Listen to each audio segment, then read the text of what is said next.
All right, this is always my favorite type of conversation because it's around the world, basically. And I'm so excited to welcome Sydney from Sydney, which we've been talking about. And it's like, to me, that's so unique. So, Sydney from Sydney, welcome to the Leaders Who Care series. Thank you, Mark. It's awesome to be here. I wish I could say Mark from Mark, but it's only Mark from LA. Um, so Yeah, we're going to have to work on that one. I guess. No, it's fantastic. Thanks for you being here. Shout out to our friend Ethan for making the introduction. And Absolutely. best place to start, as I always say, is if you could, and I got to explain this to men usually more than women, if you could briefly introduce yourself, but not about work and whatnot, but who you are, where you're from originally, where you are now. If there's something you've never told anybody you wanted to reveal to the world now, that's fine too. Mm, What the hell? mm. So tell us about yourself. Well, thank you. As you said, Sydney from Sydney, it's a real thing. My parents had a great sense of humor. I am a CEO, advisor, and coach, helping B2B tech companies with their go-to-market and growth. My background is 25 years of doing tech ventures in Australia and Silicon Valley, everything from credit card funded to VC funded, made money, lost money, been wiped out, come back from the dead, used to be taller. That gives you a bit of a sense of the character. I'm married to an amazing artist, and together we have three awesome kids. And maybe something that I've not put on any other podcast, which you are getting the exclusive here, Mark, Nice. is during my school years, I did a lot of extracurricular activities, and we'll talk about that maybe. But I played the Artful Dodger in the Oh, school okay. play of Twist. And looking back, that makes a lot of sense. Like I'm this provocateur, troublemaker, but I think I come from a good place in my heart. So yeah, so there you go. That's an exclusive for you, Mark. I prepared. I love that. That was actually Oliver, the movie I saw as a little kid. I loved it, and the Artful Dodger was pretty cool dude, actually. So I can see the resemblance, no doubt. There you go. When we talk about what shapes you, that shape Exactly. that's shaping. So there you go. So So that's we're something talking. to schedule for with others. So we're talking about kids and stuff, or what were you like as a kid and a teenager? Were you the lemonade stand entrepreneur? Were you into tech, sports, music? Yeah, so it's interesting. So putting a little bit of the jokes aside, so ethnically Armenian, born in Iran, called Sydney at birth. My parents thought it's cool naming their kid Sydney in the Middle East. And then obviously there was a revolution and we moved to Australia in 1980. Arrived here as a 4.5-year-old, couldn't speak the language, had to go to school and my name was Sydney and so there was a fair bit of bullying. So that sort of, I guess, character building in terms of dealing with Yeah. unknowns, dealing with difficulty, whatever. And I guess life can take you in different directions. And somehow I'm blessed. I think we're all blessed, but you've got to look for the signals. Where I said, no, I'm not going to let this thing define me in the negative way. And that really, I think, that was the start of me being a real people person, going, okay, not a people pleaser, but what do I need to do to understand other sides and things like that?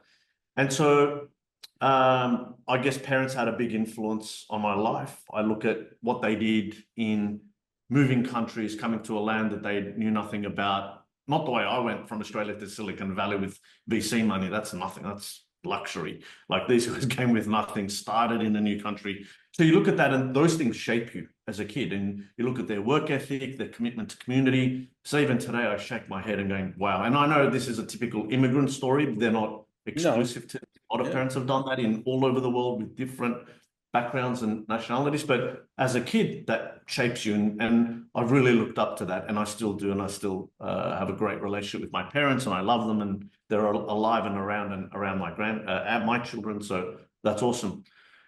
As a kid, I think following the footsteps, I guess, of my parents, I was quite involved with school and sport and community and plays and both in the Australian community as well as the Armenian community we have here in Sydney, Australia. There's about 50, 60,000 Armenians here.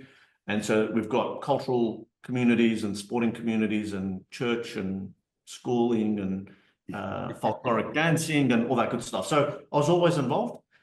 And I always saw myself as a leader, even as a kid. And I always found myself in leadership roles. So whether it was school vice captain or being the captain of the basketball team, even though I was the shortest, and I still You am. jumped high, right?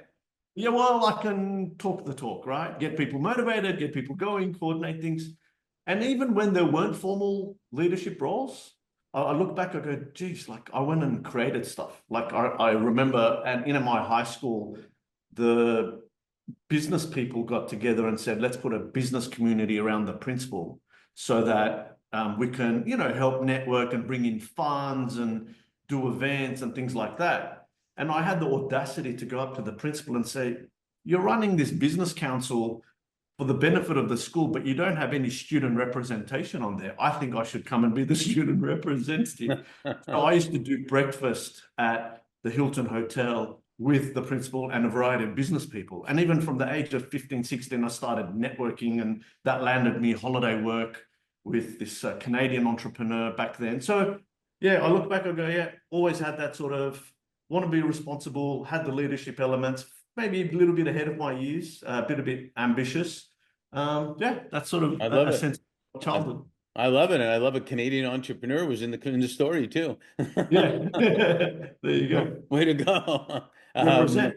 So that is interesting because I the reason we ask those questions is there usually is a thread from being a kid, even a little kid, and it might not happen right away linear, but things happen and you make decisions sometimes based on like that. So your journey, you started in banking really with the company called Mizuho, if I'm not mistaken, and you were with KPMG and Montage, and what were you envisioning during that time for yourself? So I was middle of year 12, finishing my year 12, and then the next year, like the normal thing is to try to do well and then in Australia, we don't do college, we go straight into university, right? And I know in North America, there's a college and then university program type thing, but the whole thing is you work hard and, the whole immigrant, dream, your kids Exactly. go to uni and all that. So of course I had to break the mold and, cause Of course. trouble. So middle of year 12, I'd written over 50 letters to every single financial services company operating in Australia. So they were either Australian financial services companies, banks, brokers, whatever, superannuation funds, yeah,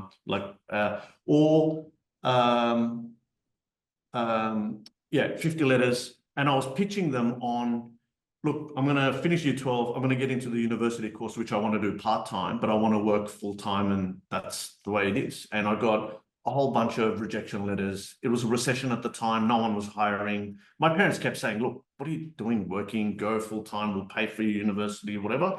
But I was adamant that I wanted to work. And the big vision was I wanted to become a trader in banking, like, really intelligent stuff like buy low, sell high. Right. And so that was the vision. Like I thought I'm going to be a Is banker. that the technicality I missed? That I was Yeah. wondering. Look, it's buy low, sell high. It's really, really smart stuff. And so after all these rejection letters, and then half of them didn't even bother, one company wrote back to me, Chase Manhattan Bank, and they said, look, we don't have a job, but who the hell are you? Who does this? Come in, at least we'll give you an interview experience. I said, great, I'll take that. So I went and met with the VP of Human Resources. And then 11th hour, I got an offer with National Australia Bank, which is an Australian bank around retail banking, but I was like, no, on investment banking. And I'd been offered that role, but then I'd applied for this bank. Now it's called Mizuho, but at the time it was called the Industrial Bank of Japan, IBJ Australia Bank. Mm-hmm. And anyway, I got in there. I took the IBJ role, derivative settlements, doing like the most junior level role. But I learned a lot, and I was doing my university part-time, but I kept putting my hand up for like, yep, put me on this extra project outside of my work. I'm interested in what's going on. And I just learned a lot. I was a sponge. So 1 year later, massively excelled at work. I've got lots of projects that I'm involved with. And I've been thrown out of university because I'd failed more than 50% of my subjects. And of course, the parents will be done. This is, disgraced us. We came here for your education. We told you don't work. Anyway, long story short, kept doing really well at work, eventually re-enrolled in a master's program. So I have a master's degree in finance, but no undergraduate. As an entrepreneur, you break all the rules. But then the IBJ job was amazing. I thought I was going to the back office to make it to the front office. Like that was the plan, to become a trader. And then I realized that's not me. I love the bigger picture of how an organization comes together, people, process, technology, policies and procedures, and why we do things the way we do it. And I had some really good leaders around me. I was just lucked out. I had some great managers and senior managers and first level and second level who I even today keep relationships with. In fact, one of them's moved to Canada and he's arrived back in Australia this week, and we're catching up for lunch next week here. So really, really, really good. And this is like a 30-year relationship now, right? So learned a lot in that role and realized, no, I'm not that trader. I've got bigger picture. And then from that, moved to KPMG in their consulting and advisory. Given all the work that I'd done in this bank, I was able now to take it to Citibank, Solomon Smith, Barney, ABN, AMRO, all the other banks that had to implement systems and solutions and process. Mm-hmm. And I wasn't a specialist in the tech or finance or any of those things. I look back, I go, I was just a good glue between people, technology, and change. And I think that's been the theme that I've carried on in my entrepreneurial years. Right. So Montage was my own business where I looked at the age of 23. I had 5 years of working experience, and I looked back and I went, I can do this on my own. So I left KPMG and started my own consulting business. I called it Montage. Montage meaning I'm bringing different things together. And yeah, ended up working in, again, a whole bunch of financial services companies, and daily rates. Life was good, driving a BMW, bought an apartment. Until then, I moved into technology ventures, and maybe we can talk about that next. Yeah, we will. Great message there, though, about a few things about you saw the signals, and a lot of times opportunity is presented. A lot of times it's presented, whether you want to call it God, the universe, energy, whatever you want to call it, but you got to notice it, that it's there. Yes. and grab it. So I love that. And the other obvious one that I even tell my kids also is relationships are the whole ballgame. And you kept them, and you have to work at that. It's not that easy all the time to do it, but people are the most important aspect of everything. So it's great knowledge to share that you did right there about about that. Now, you talked about technology. So the fourth industrial revolution. Sorry, Mark. On that point around the signals, I think sorry to cut you off. I think I actually did a little. By the way, you are an honorary Canadian when you say sorry. So congratulations. Thank you. Yeah.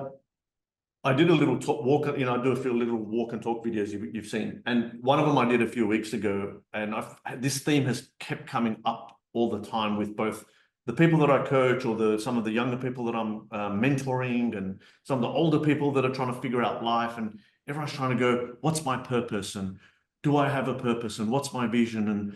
And there's so much pressure when you do that, right? And the message to them was, and my message in my video was, focus on just being present. Because when you're present, you will notice those signals. The signals are all around. The universe is abundant, trying to gift us things, right? But we're so focused on what's my purpose or what do I need to do that we miss these things, right? And so playing on your point that you were trying to highlight, absolutely. You know who we could learn? We have to do more of those, right? To be aware of these signals by being present. 100%. You know who we can learn the most of about being present from? Who we can learn from most? Tell me. Dogs. Right. Dogs. I have a friend who told me this a little while ago. He said, my dog has peed on this post 1,000,000 times, and every time he comes here, it's like the first time. Right. Yes.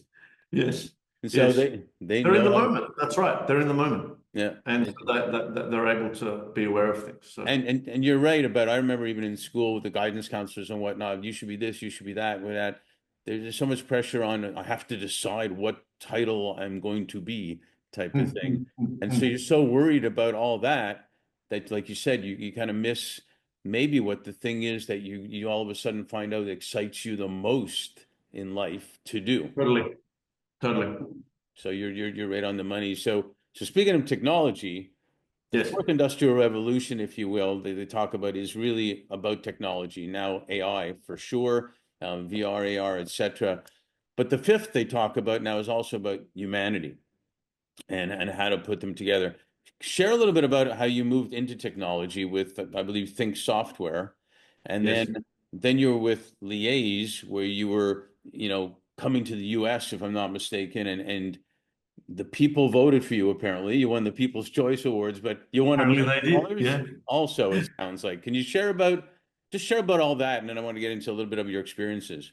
sure. So through Montage, that consulting business that I set up for myself, I was doing well. Like as I said, bought a BMW, driving around, and then I realized, wait a minute, I'm just self-employed. I don't actually have a business.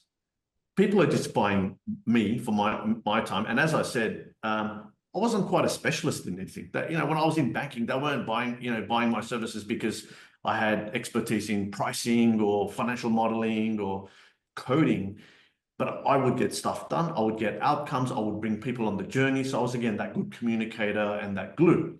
But Hmm. I thought that's cool. So either I'm building a people business that does that, but can I really, build my DNA into people, or do I actually try to scale by having a technology solution? And so it was back in year 2000. So this is a long time ago, kids.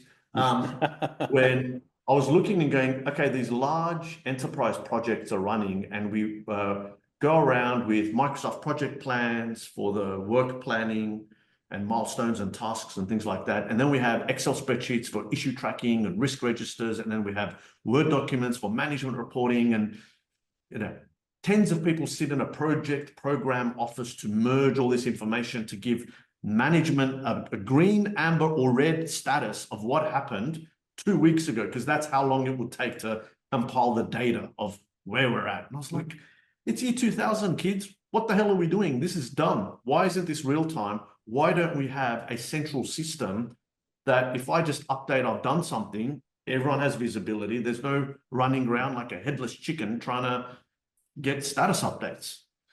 And so I said, of course, I'm the guy to solve this problem. Now think back then, no Facebook, no LinkedIn, no AWS, no Microsoft Azure, no Google Cloud. So this was hard work. So we were a little bit ahead of our time, but we built client server technology. And Think Software was a company that I'd worked with in my KPMG days to build some bespoke solutions for some of my clients. And so I got together with the owner of the business and agreed that I'd buy 50% of that company. It was a small outfit. And so that's why the BMW went, everything went. I went from having a good life to being poor because now I'm investing.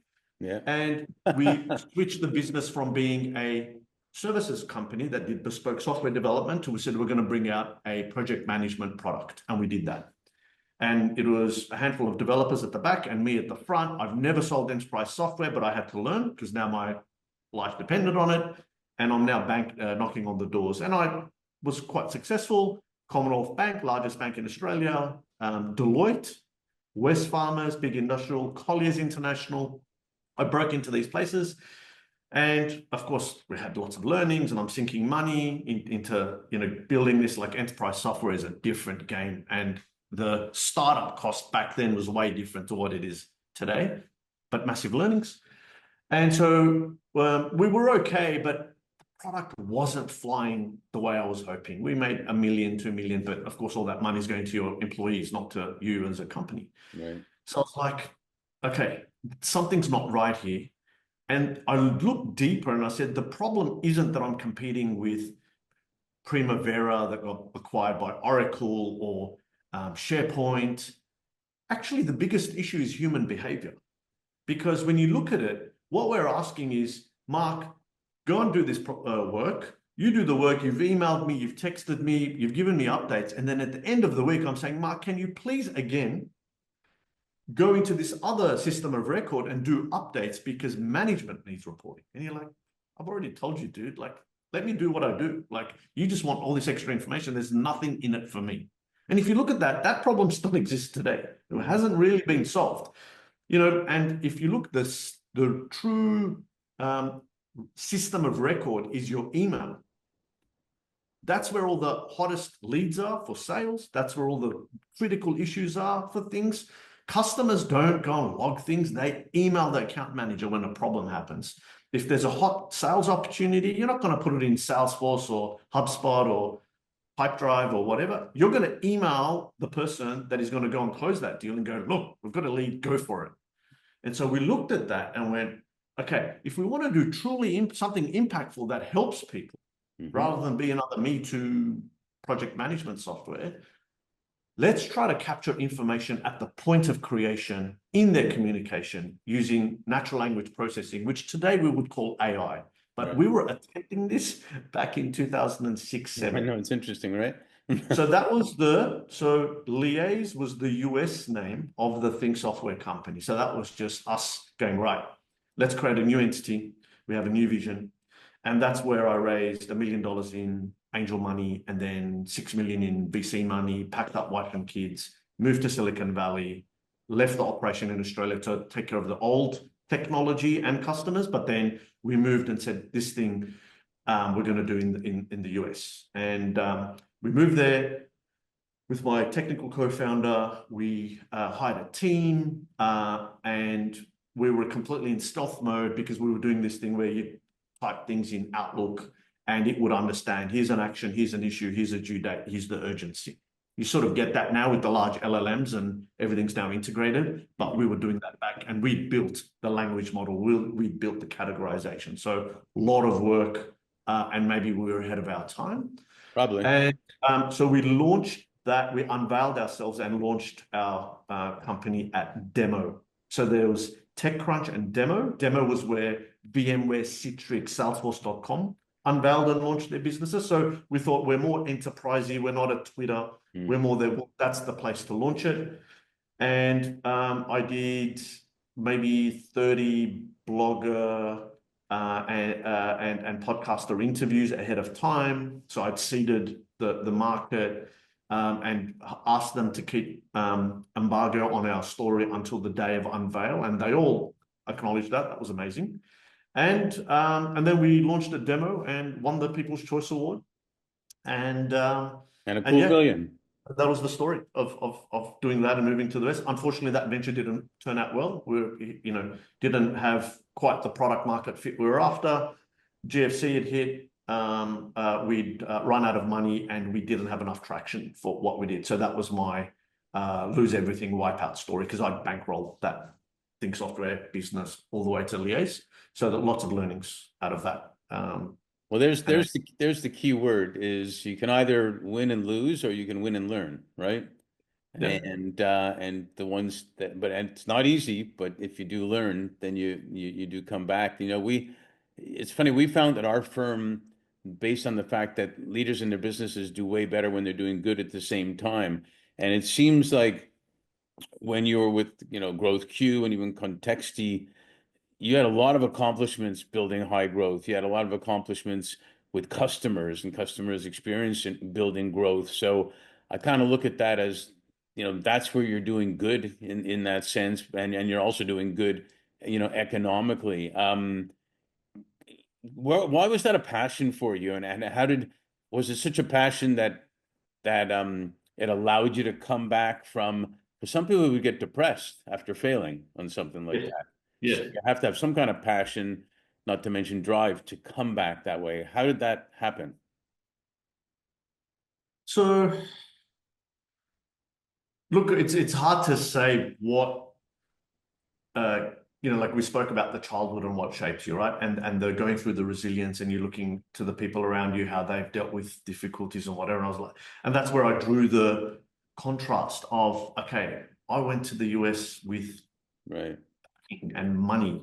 And yes, even though I personally financially lost everything, family's fine. They didn't really, yes, on paper, we didn't own a home anymore because we're like wiped out restarting, but they've always lived in a good place, good neighborhood, good schools. We've had our holidays. I've never let that, impact the family. So you try to keep things in context. And then I'm That's like, not, by the way, that's not a minor point that you just made there. It's being able right. to keep it in context and move forward. It takes discipline. Yeah, and as passionate and as I am, and as a risk taker as I am, I don't think I've been reckless in doing things and putting, like the family and the people that I'm responsible for has always been a priority.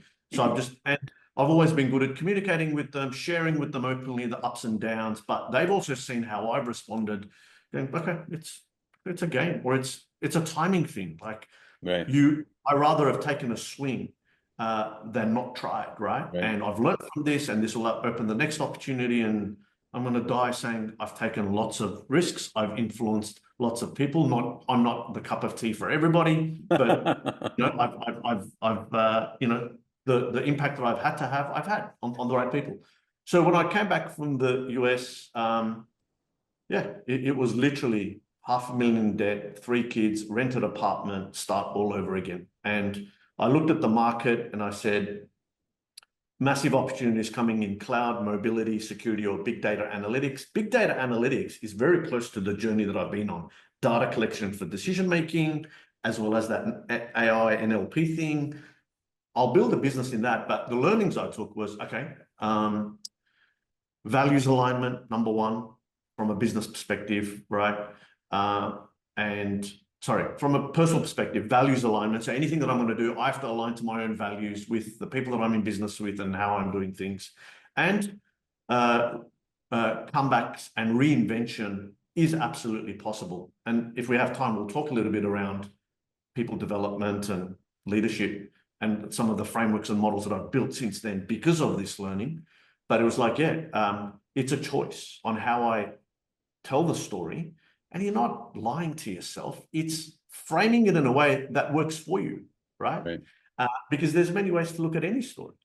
And so that was important. And then on the business side of things, lots of lessons, like being a narrow niche ninja, which we can talk about, looking for hair on fire and checkbook out, which means validate your market properly, being aware of sort of how you're doing partnerships and looking out for false positives in businesses. Because these are some of the things when I look back, I go, okay, here are the things that I've learned both on a personal level and on a professional level.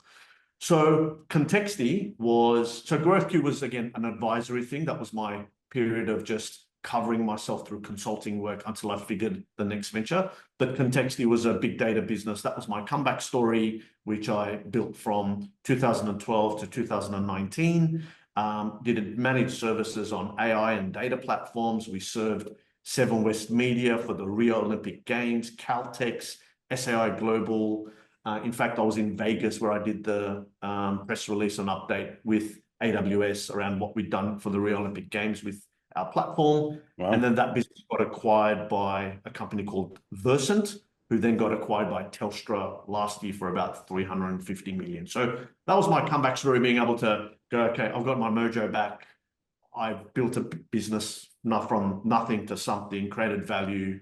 All the ex-employees have gone on to flourish in great roles, and it got my head a little bit above water. It wasn't a life-changing exit, but it still got my head above water, and I was able to go, okay, at least I've done one exit from there. So I think it's a little bit of the mindset, a little bit of the stories you tell, and Is it not also just interject? It's not having losing faith, not losing faith in yourself. Like one of the things we say is, we've come this far. I didn't come this far to only come this far. Do you know what I mean? And it was like, well, I don't want to throw all those lessons away because there's a lot of good that came with it, even though the end result at the time from the US venture wasn't it. So, yeah. And I think you make a great point in communication too, because you have to have a spouse or partner that's with you on that type of thing. And it's the same thing I found, especially during COVID, with entrepreneurs that had regular communications with their employees. And then when things went south during COVID, I found the employees that had that regular communication with the owners went to the owners to suggest ideas on how to save the company versus Yes. owners saying, I got to lay people off. The employees were coming to the owners saying, okay, we can work together to make this happen. It's the same thing with a spouse or partner. Yes. Yes. People want, people can do amazing things when you give them ownership and demonstrate trust, and also tell them it's okay to fail. So actually there was a few things I took away from the US venture, but I became very fixated or focused or prioritized values in the way we did it. So with the Contexti values, it was character, transparency, innovation, velocity, and failure. Failure was a value that I called out in the company values. And in fact, we presented it to clients all the time and said, look, we're going to work with you. We are not going to fail. We are going to fail. You're going to fail. It's part of doing new, innovative things. You can't be both an innovator and expect not to fail.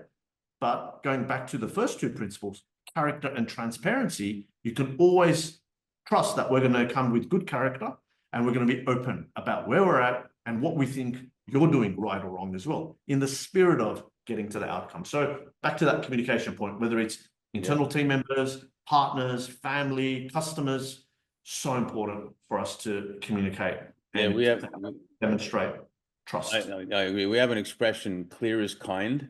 The clearer you Yes. are, the kinder you're being. And if you're not Yes. clear, you absolutely are not being kind because no one knows what Yes. to do or what's Yes. going on or I anything. love that.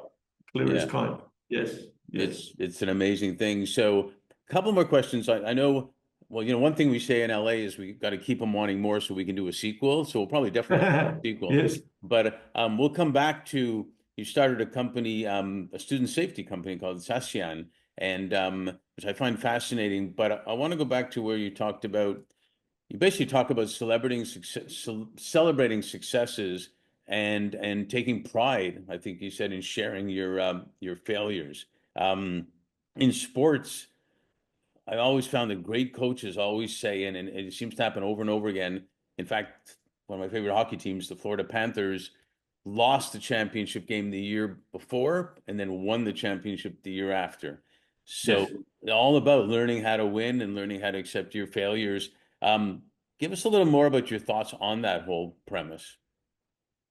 Sure. For the purposes of record, in case we don't get to talk about it, Sassian was not a company I started. It was one of the companies I was coaching, but I stepped in as CEO. So we'll come back to that. I just wanted to make sure if we don't get to talk about it, I wasn't the founder of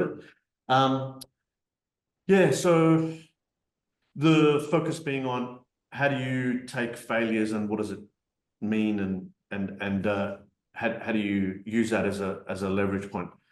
I think everyone has the potential to be their extraordinary version, right? And yeah, it comes back to the narratives that we're telling ourselves. And when you look at our extraordinary, we're in flow, things are happening, we're doing what we want, we're attracting the best things, right? Sounds good, right? But why is it that all of us struggle to just even be ordinary, let alone extraordinary? Why is it that you look at most of society and we're struggling with our identity and our mental wellness and things like that? And I said I did a bit of work and thinking about all of this, right? What's the journey that I've traveled? And I sort of came down and went, well, there's 3 blocks that stop us from becoming our extraordinary. And I call it the mirror, the whistle, and the compass, right? And the mirror is our self-talk. When we're looking at ourselves, I was an immigrant. I came to this country, couldn't speak the language. I got teased. I was an asthmatic, therefore I got held back in sport. I come from a culture that's always been suppressed. Let's say I'm gay, I'm straight, this, I'm that. It's the stories that you keep, and it's not conscious. It's a narrative that's running unconsciously, and you're just not aware that this is taking you off your trajectory, right? Sure. And so when failures happen, you've stored that. And if you're not aware of the narrative that you've wrapped around it and have this clarity, and back to that clear is kind, like I'm clear, this is what happened. This is what I learned. I did fail, but this is what I took away. And I did create jobs for all these people. Like I gave 20 people jobs in Australia, 20 Great people point. jobs in the US, you know, and okay. So, so the first one is the mirror. The second one is the whistle, which is outside noise telling you, and you made reference to this, parents having expectations, society telling you, you know, what you should do. It always actually starts with home. So on the one hand, parents are amazing and they're great. But on the other hand, if they don't know when their role is, and as a parent, I can say this, if we don't know when our role is to go from sort of telling you what to do to being your confidant and your Right. coach, I'm actually doing more damage. And people go, oh, but I care. No, you're just putting your fears Right. and your expectations on your child. And then you're thinking that's care, but it's not. Everyone has the capacity to make decisions on their own. So the whistle is we're not hitting our extraordinary because we're listening to outside noise and it's whistle like it doesn't sound good. All the way to social media where we're comparing ourselves to the 100%. Kardashians, and we're like, why am I as famous when I put out a Instagram post? Well, you're playing a different game. Right. And the compass is the misalignment to your true north. So what you're feeling and thinking on the inside, you're not portraying and pursuing on the outside. And often it's because you've actually now locked yourself because of the first two reasons. Like you've gone and taken a massive mortgage to have a house because you're trying to keep up with the Joneses, or that's what society is expecting you to do. But you're having a job that sucks and you've got a boss and an environment that's toxic, but you can't get out of it because you have to play the game of society. So you're not aligned to your compass. You're not doing work that is truly meaningful to you. And so I look at that and then I go, okay, that's the things that we've got to address. And so when I do my coaching and advisory with people now, yes, I say it's go to market and sales, but a lot of it comes down to starting with what's your own identity of yourself? What are the stories that you're telling? And everyone has a version of a failure story, whether Sure. it's they've had cancer, whether it's they've had a fallout with a parent, whether they were abused by a trusted person, and so on, right? But you have the chance to retell the narrative and make it work for you. And I absolutely believe in that. And that sort of ties into the failure story for me. No, that's fantastic. And I compare a lot of it to I have a lot of conversations when I'm walking on the beach with my brain, telling it to leave me alone. I know what I'm doing, type of thing. And Yes. it's kind of what you're talking about. The brain is trained, and I'm not a brain expert, but it's trained to, based on experiences, protect you and not let you do stuff. So that's so similar to what you're, but that's brilliant. We will have to do a sequel, but I have one more question on this part. A client told me back in 2021, he said, you know, Mark, the year 2020 was the year that flew by slowly. And I Mm. thought, brilliant. It was amazing because sometimes it feels like 2020 was still yesterday, and other times like Yes. ages ago. At the same time, with all that, we're already in 2025 and it's fast moving. What are you most grateful for? And also, what are you most hopeful for? So I'm grateful firstly for myself. I say, and that's not in an egoistic way. It's just I'm Right. grateful that I'm alive. I'm active. I'm connected. I'm as present as I am, and I'm trying to be more present. But I'm just grateful that I'm here, right? And with all the goodness around me, and I think every person should think that way. I think, by the way, like I tell my kids, your superhero is the best version of you. Right. Not your mum, not your dad, not Superman, not Batman, whatever. I mean, they're not as young anymore for me to say Superman and Batman, but you get the concept, right? Like, look up to the best version of you and look up to that and be grateful for that. 100%.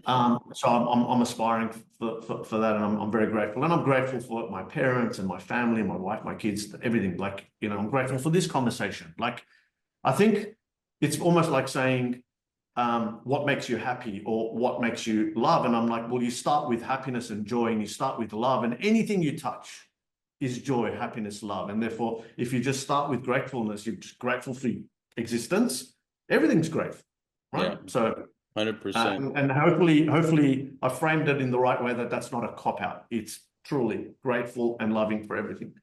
And then hopeful, you're talking to a silly optimist here.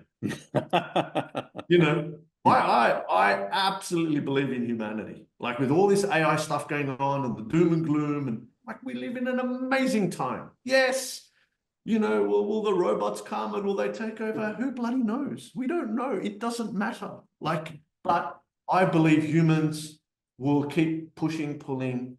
You know, some will try to take innovation and take advantage of others or use it for evil. And then there'll be the group that rises that stops that. And that's nothing new. There's nothing new in the world. It's just a different variation. But are we progressing? Do we have opportunities for beautiful memories, great connections, good in making good impact? Absolutely. So yeah, hell grateful. Well, man, I'm grateful that I have a new friend in Sydney. There's no doubt about it. And I'm also grateful and hopeful because you are a leader who cares, and the attitude plays such a big part in that. And the attitude comes from gratitude. It comes from, wanting to be the best you can be. And in sports, again, we'd say the same thing. Do your best. Try to win and be your best, and whatever happens, happens. But if you did your best, that's awesome, type of thing. So I get what you're saying. So thanks for being a leader who cares, and thanks for being on the series, and thanks. We're grateful that you are grateful for yourself too. So thanks a lot. Thanks for having me. It's been a pleasure talking to you.